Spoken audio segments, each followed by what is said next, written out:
बहुत तेज कतरीनी चलने की आवाज आ रही है। देखो कोई सामान टूट तो नहीं गया। सामान सलीके से बाहर निकालो और करीने से प्लेटफार्म पर रख दो। अरे सुनते हो बड़े मियाँ, अभी ट्रेन छूटने में काफी वक्त है। सामान इत्मीनान से निकाल लो, मुझे कोई जल्दी नहीं है। हाँ बहन, तुम्हें क्या कह रही थी बहन?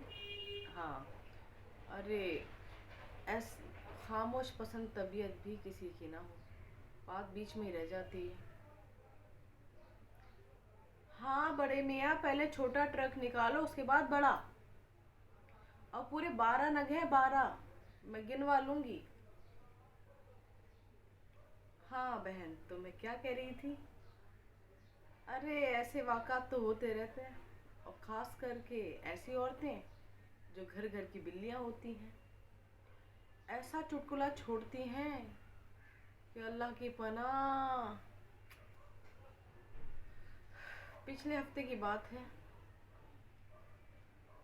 मेरी हमसाया सकीना बेगम ठीक 12 बजे, जबकि दस्तरखान चुना जा रहा था, आ गई और आते के साथ शुरू हो गई।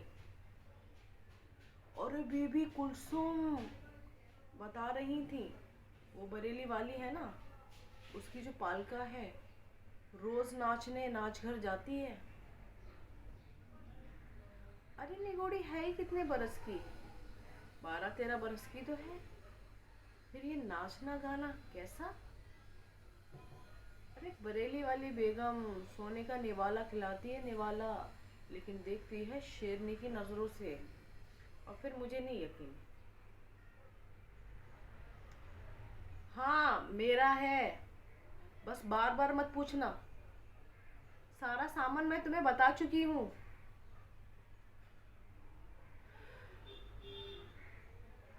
हाँ हाँ, तो मैं क्या कह रही थी कि वो सकीना बेगम मेरी बात सुनकर बोली, अरे वो मुमताज़ है ना, अरे इनका भांजा मुमताज़, वो मुआ लंडूरा, कोट पहनकर रोज रोज एक नहीं 4-4 दिन हालांकि यही रुकता है।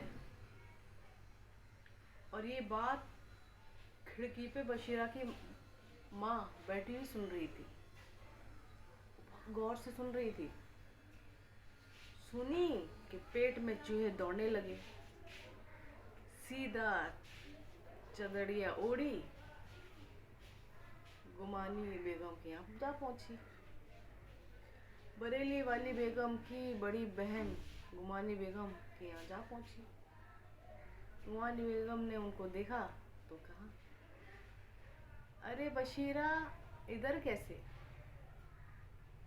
तुम तो ईद का चांद हो रही हो, फिर किधर का रास्ता भूल कर इधर आई?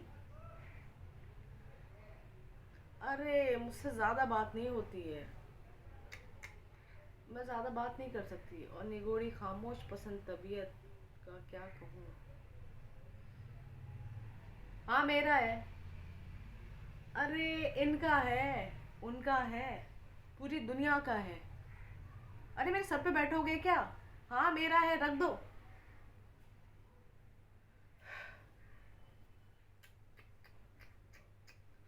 फिर हाँ, तो मैं क्या कह रही थी, फिर बशीरा की माँ ने कहा कि बात कुछ ऐसी थी जो तुमसे मिलने आना पड़ा।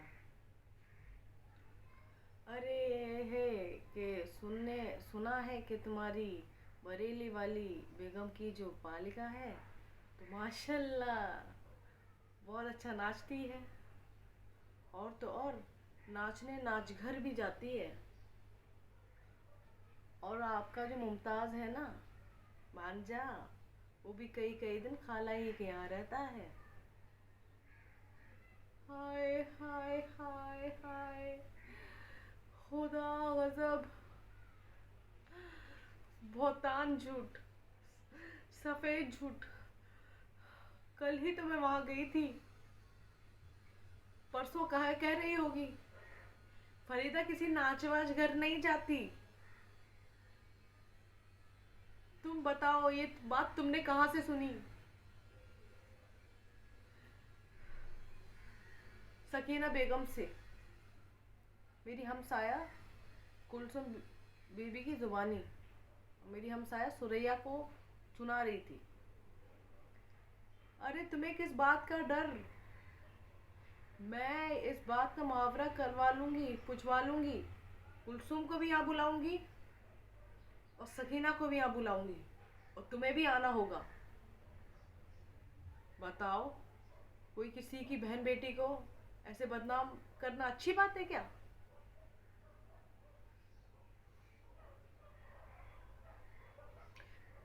अरे फरीदा के माँ बाप सुनेंगे तो क्या कहेंगे? हाँ, क्या हमने आपके यहाँ लड़की इसलिए रखी कि वो यूं बदनाम हो? हम गरीब आदमी जरूर है लेकिन शरीफ है। हमसे ये बेइज्जती गंवारा नहीं होगी। अरे अब मुझसे कहाँ ये बात होती है, इतनी बातें मुझे याद भी कहाँ रहती हैं। अरे ये खामोश पसंद तबीयत भी ना, क्या कहूँ। अरे हाँ, मेरा है ट्रक। देखो एहतियात से ट्रक के ऊपर रख दो और दोबारा मुझे परेशान कराना तो मुझसे बुरा कोई नहीं होगा। हाँ बहन, तो मैं क्या कह रही थी?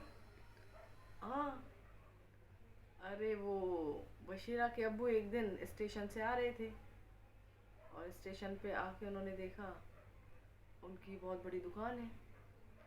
अरे हाँ हाँ हाँ हाँ हाँ, मैं क्या किस्सा बता रही थी। अरे इसका लबो लहाब ये था कि राई का पहाड़ बना दिया था और भसूड़ी का भगंदर बना दिया था। बात इतनी थी कि एक दिन फरीदा रेडियो घर चली गई थी मुमताज़ के साथ, तो इसका अफसाना करार दे दिया।